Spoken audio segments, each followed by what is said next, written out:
راجہ رنجیت سنگھ نے پنجاب میں سکھوں کی ایک آزاد ریاست قائم کی، لیکن 1839 میں ان کی موت کے بعد لاہور میں آنے والے سیاسی بحران اور عدم استحکام نے انگریزوں کی پنجاب میں توسیع کی بھوک کو پانی میں ڈال دیا۔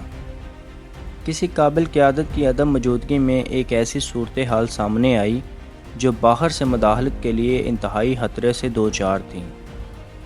نتیجے کے طور پر دو اینگلو سکھ جنگیں لڑی گئیں جنہوں نے پنجاب میں سکھ سلطنت کی قسمت پر مہر ثبت کر دی۔ اگرچہ انتہائی محب وطن لیکن کم نظم و ضبط میں سکھ فوج انگریزوں کے حملے کا مقابلہ نہ کر سکی۔ پنجاب انگریزوں کے ہاتھوں میں چلا گیا اور ہندوستان میں برطانوی سلطنت میں شامل ہو گیا۔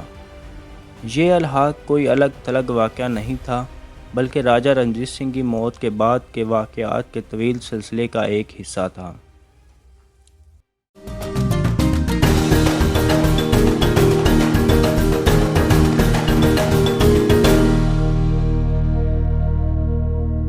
تاہم یہ ہندوستان میں انگریزوں کی جانب سے دانستہ جارحیت کا ایک مظاہرہ تھا۔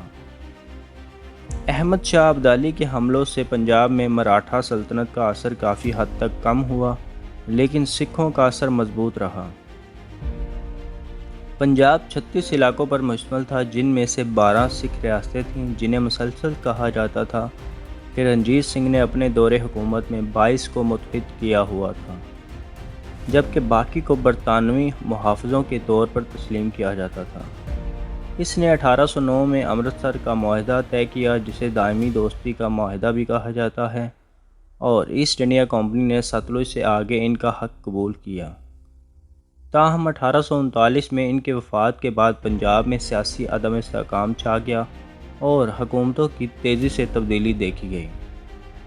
لہٰذا انگریزوں نے دریائے ستلج کے اس پار دیکھنا شروع کر دیا، قطع نظر اس کے کہ انہوں نے ایک دوسرے کے دائروں کو قبول کرتے ہوئے معاہدے پر دستخط کیے تھے۔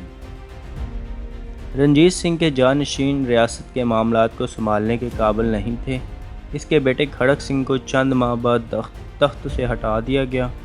ان کا جانشین کنور نونہال سنگھ بھی زیادہ دیر قائم نہ رہ سکا۔ 1841 میں شیر سنگھ کو نصب کیا گیا تھا، لیکن اس وقت تک خالصہ سکھ فوج غبارے سے باہر ہو چکی تھی اور اپنا اثر و رسوخ بھی بڑھا چکی تھی۔ شیر سنگھ خالصہ کے ساتھ اچھا نہیں چل سکا، اسے ایک فوجی افسر نے قتل کیا تھا۔ اس کے بعد رنجیت سنگھ کی سب سے چھوٹی بیوہ جند کور اپنے بیٹے دلیپ سنگھ کی ریجنٹ بن گئی۔ اس کا بھائی جواہر سنگھ وزیر بن گیا، لیکن اسے بھی ستمبر میں فوجی پریڈ کے دوران قتل کر دیا گیا۔ جند کور نے عوامی طور پر اپنے بھائی کی موت کا بدلہ لینے کا عہد کیا۔ ان غیر مستحکم حالات نے انگریزوں کو فائدہ اٹھانے کی ترغیب دی۔ انہوں نے ستلج کے دوسرے کنارے پر اپنی فوجی موجودگی کو بڑھایا اور 1843 میں سندھ پر بھی قبضہ کر لیا۔ جیسے جیسے کشیدگی بڑھی، ان کے سفارتی تعلقات بھی ٹوٹ گئے۔ کمپنی نے فیروز پور کی طرف بڑھنا شروع کیا، جس کے بعد دسمبر 1845 میں سکھوں نے ستلج کو عبور کیا۔ فیروز پور میں ایک تصادم ہوا جہاں سکھ فوج کو مکمل طور پر شکست دی گئی، حالانکہ انہوں نے بڑی ہمت اور بہادری کا مظاہرہ کیا۔ مارچ 1846 میں معاہدہ لاہور پر دستخط ہوئے۔ سکھوں کو بہت بڑے علاقے اور 15 ملین روپے کا معاوضہ دینا پڑا۔ اس بھاری رقم کی ادائیگی میں ناکامی کی تلافی ایسٹ انڈیا کمپنی کو کاشمیر، ہزارہ، انڈس اور بیاس کے درمیان کچھ دیگر مقامات کو بند کر کے ادا کرنا تھی۔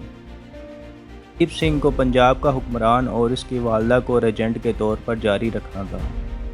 البتہ کونسل کی درخواست پر کمپنی کے حکام نے ایک اور معاہدے پر دستخط کیے، جسے بیروال کا معاہدہ کہا جاتا ہے۔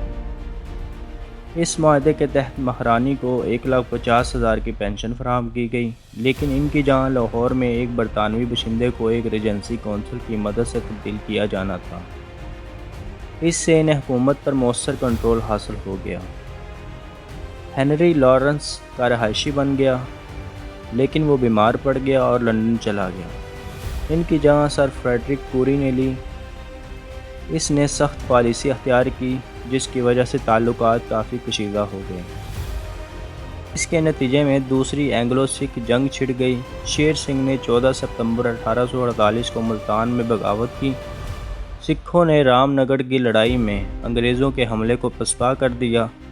جنگ کچھ دیر تک جاری رہی لیکن آخری جنگ گجرات میں ہوئی، جہاں سکھوں کو مکمل شکست ہوئی اور ان کی طاقت زمین بوس ہو گئی۔ 30 مارچ کو دلیپ سنگھ نے آخری بار لاہور میں اپنی عدالت منعقد کی، جس میں اس نے پنجاب کی حکمرانی کے تمام دعووں پر دستخط کر دیے۔ اس طرح پنجاب کا الحاق مکمل ہو گیا اور رنجیت سنگھ کی سلطنت انگریزوں کے ہاتھوں میں چلی گئی۔